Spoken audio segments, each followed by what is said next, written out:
Good morning, everybody. It's Gary Sly and the Legacy of Handmade Objects. I started out today by giving you a little video of what I'm working on today. I am finishing up this quilt that you're probably getting tired of hearing about, but I'm doing the edging, and I had a video that I posted of that, so you can see it, and you can see that I'm just kind of quietly doing some hem stitch along the edges today. In kind of a meditative mood, and hit a milestone this week, and thought maybe it might be time to talk a little bit about gratitude and the journey that we're all on. The milestone this week was that I hit my 3,000th post on Instagram. I started my Insta story back in July of 2018. I have to say, of all the social media that I'm involved in, and I do kind of hit it all at some point during the week, Instagram is probably my favorite because it's mostly photos, and it gives me an opportunity to see what other folks are doing, and it gives me an opportunity to kind of chronicle where I am and what's going on with my life. I know one of the criticisms of social media is that we all make everything look wonderful. It's probably not the kind of place where we want to share the sorrows and the woes of the world, at least not very often. I think sometimes people kind of overshare those kind of things. And maybe it is an overly rosy view of the world in some ways too, but for me it's pretty affirming. I can look back over those 3,000 posts. I can see some moments where I had some pain. I've gone through some personal issues over the last few years. My health's been good, so I can't complain about that, but there've been a lot of changes, a lot of things happening that probably have had me down a day or two along the way. But when I started reviewing all those posts, and 3,000, that's a lot of photos. One of the first things that struck me was how many people I've come in contact with, largely because of this shop. I started my business here in Leesburg in November of 2018, and I just mentioned I started my Insta journey in July of 2018. So that summer I was already kind of thinking about what this was going to be like, and that fall is when I launched my first foray into having a small business. Now, if you've seen some of my earliest videos, I spent 20 years or so in higher education. I was a dean of a college. Prior to that, I was a Methodist minister and spent 7 years at home with my kids. So it was a very different world, and I had never experienced retail, never worked in a store when I was a kid or anything like that. And looking back and looking at all those photos, I have an overwhelming sense of gratitude for people who have been supportive of me. I think about some of the mentors that have been a part of my journey, and if you scroll back in YouTube a bit, you'll see that I've done some interviews with some of those mentors. Sally Criswell, Carol Kniep Camp, and others who've kind of helped me to clarify my vision and move forward. Hopefully, somewhere along the line, I've been able to be some inspiration or some help to others as well. One real plus of starting a business in a small town like Leesburg is that I've had an opportunity to get to know other business owners here. I've been the treasurer and the president of the Leesburg Business Association, and it's a real pleasure to be here, and it's a supportive community. We've had some rough times over the last 7 years. Of course, COVID was a tough thing for all business. But what I love about this community is how when somebody really does need something, people kind of rally around. We lost one of our business owners a couple weeks ago, a woman named Ellen Bruce, And the whole downtown community was supportive of her husband. She had a wonderful little cafe that she had dreamed of having since she was a girl. And the community has really rallied around and helped John kind of keep the cafe open, at least for now. So I'm grateful for the colleagues and mentors and folks who have helped me kind of figure out what's going on. I'm not sure I'm still the best business person in the world, but I've been able to pay the bills and keep the doors open for 7 years, so I'm pretty happy about that. The other thing I noticed when I was looking through all those posts was just the scores of beloved customers, and I hardly call them customers. They're more like visitors. I often tell folks who work for me that I want you to treat people coming in the shop as if they were coming into your home. And of course, now that I have this big, beautiful Victorian home, it's even more appropriate that we do that. But people have come in, they've allowed me to be a part of their lives. They've allowed me to be a part of their journeys as they've worked on handmade objects, or even as they've just come in and admired what other people are doing.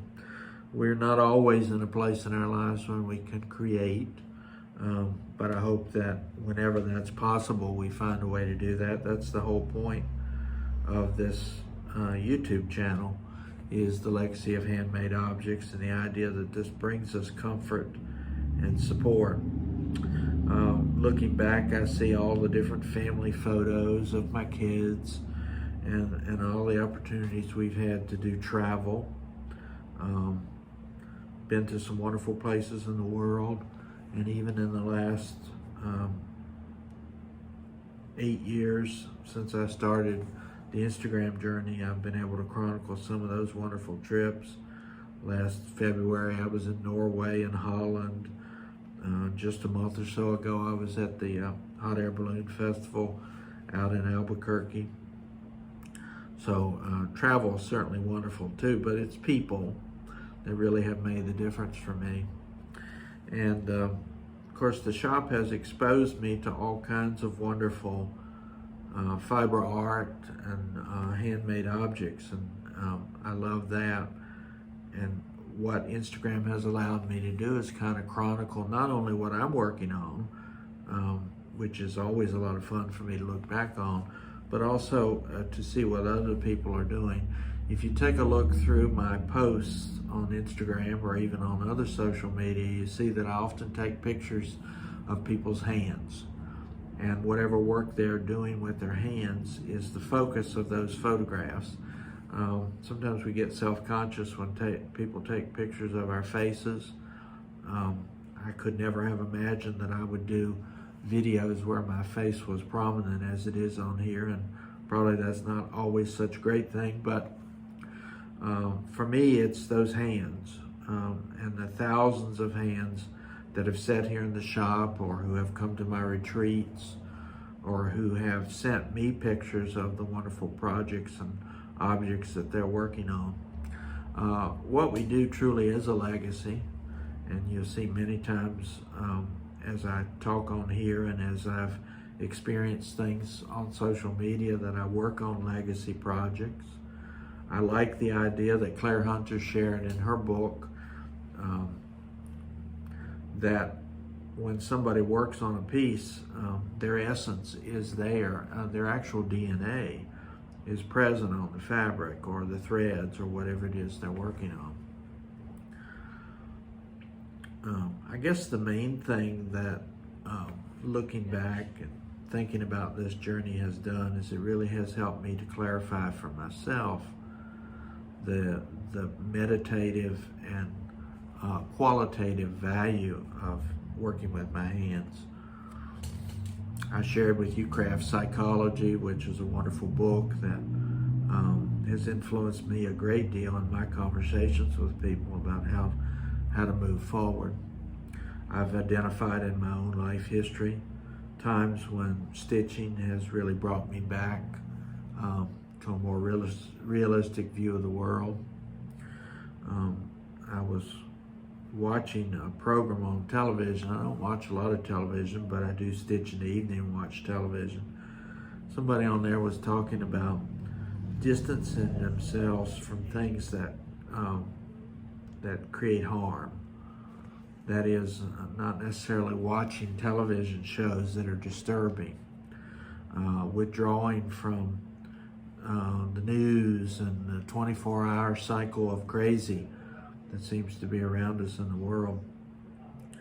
I'm inquisitive and I want to know what's happening around me, but I have found that there are certainly times when I have to withdraw from the news cycle, and when I have to take those things off my phone and really just put into my life the things that are positive. I recommend that. I can remember when my mother was still living, she would call me sometime, and they always had the television on. They always had 24-hour CNN on the television. And she would call me distraught sometime about something that had happened somewhere else that really had no connection to her life whatsoever. And while it may have been tragic, it wasn't something that she really was gaining much from just sitting and watching hour after hour after hour. So that's one of those lessons that I've learned, and that I hope that I can pass along to others, is that whatever you kind of put into your psyche, whatever you're spending your time watching or listening to, pretty much ought to be something that's helpful to you. Either you're learning something, or at the very least it's soothing you and helping you to feel better and more grateful about the world. I try to, every morning when I get up, think of something that I'm grateful for. Thanksgiving is one time in the year when we pay some special attention to that, but I find the intentionality of getting up every day and just being grateful for something is quite valuable to me in terms of setting the pace for the day. I'll give you an example. Sometimes it's kind of hard to find something, but one of my newest loves is I put a big old squirch of Hershey chocolate in my coffee every morning. Probably not good for me, so I don't want to hear about that part, but on the days when I can't think of anything else that I'm happy about, I love the sound of that Hershey's chocolate squirching into the mug first thing in the morning as I'm preparing my coffee. So that's a lot of fun and something that I'm grateful for.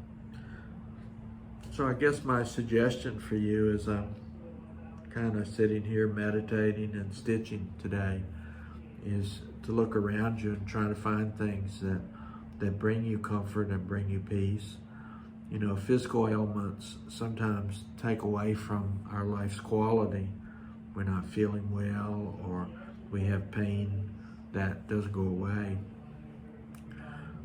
Honestly, you're going to have the pain and you're going to have the sickness either way, but if you can at least find some way to